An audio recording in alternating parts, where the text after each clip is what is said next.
یہ رسول پاک علیہ السلام کا فرمان، یہ حدیث امام راضی نے لکھی ہے۔ نبی پاک کی فرمان کے لحاظ سے جو چیز ہمارے سامنے آئے نا، اس پر ہماری آنکھیں بھی کھل جانی چاہیے، دل بھی کھل جانا چاہیے، کہ کوئی خاص ہی بات تھی جو حضور نے بیان فرمائی صلی اللہ علیہ وسلم۔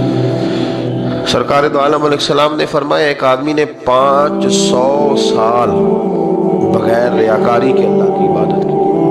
کتنے سال؟ 5 سال نہیں ہوتی بغیر ریاکاری کی۔ تہجد پڑھنے والا جب تک 6 لوگوں کو بتا رہا نہ دے تہجد پڑھی ہے، اتنی دیر تو تہجد آگے بڑھتی نہیں، کم از کم 6 بندوں کو پتا ہونا چاہیے۔ 500 سال بغیر ریاکاری کی عبادت کی، 5 بڑا مشکل ہوتا ہے۔ حضور فرماتے ہیں یہی بندہ جب اللہ کے حضور کھڑا کیا جائے گا تو رب کریم اس سے کہے گا کہ چلو اس کو میرے فضل سے جنت ملے گا۔ تو عرض کرے گا مالک فضل تو ٹھیک ہے، پر 500 سال لگائے میں نے۔ 5 وہ مولوی صاحب میری طرح کے بیچارے جو امام مسجد ہوتے ہیں نا، تو وہ بھی کہتے ہیں جب میں آیا تھا تو 30 بچے تھے مسجد میں، اب 80 ہو گئے۔ اور بھائی یہ بندوں کو بتانے کی کیا ضرورت ہے، یہ تو اللہ کی رضا کے لیے ہے نا، تو چھوڑ اس میں اتنا تذکرہ کرنے کی کیا حال ہے۔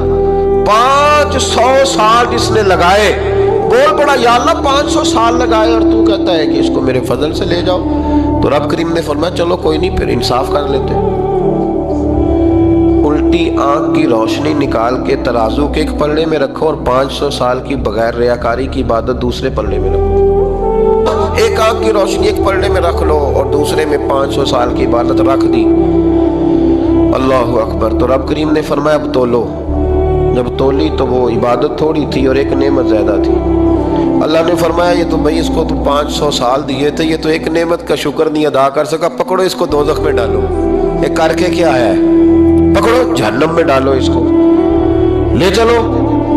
ترمذی شریف کے لفظ ہے، نبی پاک نے ہمیں سمجھایا اور ایک جملے میں ساری بات ختم کر دی۔ حضور فرمانے لگے تو اللہ کی تھوڑے دیے ہوئے رزق پہ راضی ہو جا، وہ بھی تیری تھوڑی عبادت سے راضی ہو جائے گا۔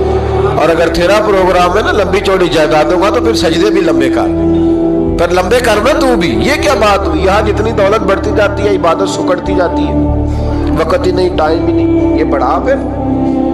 تو جب دوزخ میں جانے لگا نا تو پھر خیال آیا، تو حضور فرماتے استغفار کرنے لگا، کہنے لگا اللہ میں بھول گیا تھا، اللہ مجھے غلطی لگ گئی، استغفار کر رہا۔ تو جب اس نے استغفار کیا تو رب کریم تو پہلے ہی بڑا قبول کرنے والا ہے۔ یا اللہ میں بھول گیا تو فرمایا چلو جو استغفار کرے اسے تو میں ویسے ہی معاف کر دیا کرتا ہوں، اسے بخش دو، اسے میرے فضل سے جنت۔ نبی پاک صلی اللہ تعالیٰ علیہ وآلہ وسلم نے 3 باتیں ارشاد فرمائیں۔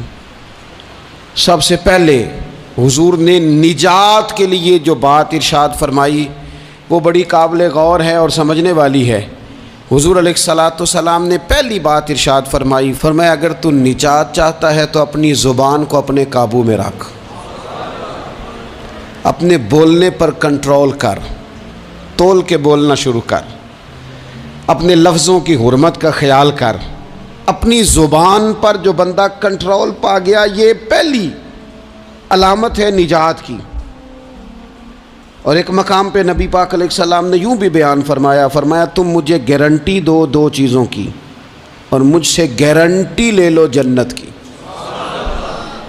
فرمایا تم مجھے اپنی 2 ٹانگوں کے درمیان شرمگاہ کی اور 2 جبڑوں کے درمیان زبان کی گارنٹی دے دو، اور میں اللہ کا محبوب ہو کے تمہیں جنت کی گارنٹی دیتا ہوں۔ پہلی بات نجات کے لیے نبی پاک علیہ السلام نے یہ ارشاد فرمائی کہ اپنی زبان کو اپنے قابو میں کر، اس پر کنٹرول کر۔ اور دوسرا فرمایا تیرا گھر تیرے لیے کافی ہے، ادھر ادھر بلا وجہ نہ گھوما کر، بغیر سبب کے بہت ساری مجالس میں نہ جایا کر، ضرورت کے لیے جائیں، خیر پانے کے لیے جائیں، اچھے ارادوں سے سفر کریں۔ گئے ہمارے صوفیاء علماء دور دراز کے سفر کیے محدثین نے، کس لیے؟ حضور کی احادیث کو جمع کرنے کے لیے، نبی پاک علیہ السلام کے فیضان سے حصہ پانے کے لیے۔ لیکن فرمایا ادھر ادھر نہ، کچھ لوگوں کو بڑا شوق ہوتا ہے، اس مجلس میں بھی جائیں گے، اس محفل میں بھی جائیں گے، اس کی بھی سنیں گے، اس کی بھی سنیں گے، نتیجہ یہ رہے گا کہ بے یقین ہو جائیں گے، اپنے گھر سے نکلیں گے گھر گھر پھریں گے کسی گھر کے نہیں رہیں گے. تیرے لیے تیرا گھر کافی ہے. اپنے گھر رہ, اپنا گھر جو ہے وہ تجھے کفایت کرے, اپنے گھر میں قیام کر. یہ دوسری علامت ہے نجات کے لیے. اور تیسرے نمبر پہ نبی اکرم صلی اللہ تعالی علیہ وسلم نے فرمایا اگر تو نجات چاہتا ہے نا تو اپنی خطاؤں پہ رویا کر, اپنی خطاؤں پہ آنسو بہا, اپنے آپ پہ رو, اگر چاہتا ہے کہ بچ جائے. 3 چیزیں نبی پاک علیہ الصلوۃ والسلام نے بیان فرمائیں. زبان کو قابو میں کرو, اپنے گھر میں قیام کرو, اور فرمایا کہ تم اپنی خطاؤں پہ رویا کرو. یہ 3 اگر چیزیں تمہیں میسر آتی ہیں تو پھر رسول پاک علیہ السلام کی زبان فیض حق کے ترجمان سے گارنٹی مل رہی ہے کہ اللہ اس بندے کو نجات عطا فرمائے گا. بہت شوق ہے لوگوں کو باتیں کرنے کا, بڑی باتیں, اوئے ہوئے. جو بات بڑے مختصر لفظوں میں 2 جملوں میں بیان ہو سکتی ہے اس کے پیچھے اتنی لمبی تمہید باندھیں گے کہ اصل بات ہی رہ جائے گی بیچ میں سے. گفتگو, بات, بولنا, یعنی بات ہو رہی ہے, گفتگو ہو رہی ہے 2 لوگوں کے بیچ, اور کوئی دانا آدمی بات کر رہا ہے تو فٹافٹ مداخلت کریں گے اور جملہ پھینکیں گے, کہیں گے قطع کلامی معاف, اور اپنی بات شروع کر دیں گے. تو میں کئیوں کو روک کے کہتا ہوں کہ پہلے آپ پوچھ تو لیں ہم نے معاف کیا بھی ہے کہ نہیں. بہت باتیں کرتے ہیں بعض لوگ, بہت باتیں کرتے ہیں, اور دنیا میں جو زیادہ خطائیں ہوتی ہیں وہ زبان کی وجہ سے ہوتی ہیں.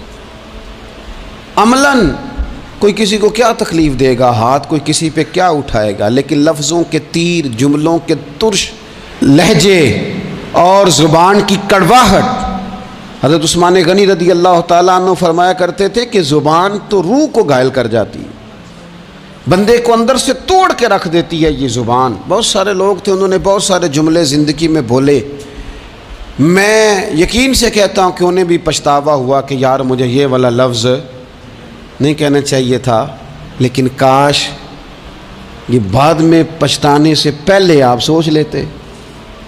اور بہت سارے لوگ ایسے ہیں جو مجھے پتہ ہے جو وہ کہہ رہے ہیں وہ ما فی ضمیر ان کا نہیں ہے, وہ ان کے خیالات نہیں ہوتے, لیکن وہ کہہ دیے انہوں نے, اور کہنے کے بعد اندازہ ہوا کہ یہ ہمیں کہنا نہیں چاہیے تھا. دوسرا ارشاد فرمایا کہ تو اس طرح کر, اپنے گھر کو نہ لازم پکڑ لے, تیرا گھر تیرے لیے بہتر ہے, تیرا گھر تیرے لیے کفایت کرنے والا ہے. شریعت اسلامیہ میں نا رہبانیت منع ہے, سارے حقوق چھوڑ کے بندہ گھر میں بیٹھ جائے, حجرے میں بیٹھ جائے, مسجد منع ہے. لیکن کچھ دیر کے لیے وَتَبَتَّلْ إِلَيْهِ تَبْتِيلًا, سب سے کٹ کر اللہ کے ساتھ جڑ جاؤ. قرآن مجید نے کہا وہ کیا ہے کہ کچھ دیر کے لیے خلوت ضرور اختیار, جیسے آپ اعتکاف میں بیٹھے ہیں, سب سے کٹ کے اللہ کے گھر آ گئے, یہ کچھ دیر کے لیے یہ کام کرنے کا ضرور حکم دیا گیا ہے. آپ دیکھیے حضرت موسیٰ علیہ السلام, اسلام میں رہبانیت نہیں, سارے حقوق چھوڑ کے جانا نہیں, لیکن کچھ دیر کے لیے, تھوڑی دیر کے لیے حضرت موسیٰ علیہ السلام 40 دن کے لیے گئے نا کوہ طور پہ, پھر اللہ نے تو رات عطا فرمائی. وَإِذْ وَعَدْنَا مُوسَىٰ 40 لَيْلَةً, ہم نے موسیٰ علیہ السلام سے 40 راتوں کا وعدہ لیا. نبی پاک علیہ السلام کتنے دن جا کے پہلے غار حرا میں بیٹھے, پھر اللہ تعالیٰ نے وحی عطا فرمائی. تو کچھ اپنے گھر میں وقت گزاریں, عبادت میں وقت گزاریں, اللہ کی یاد میں وقت گزاریں.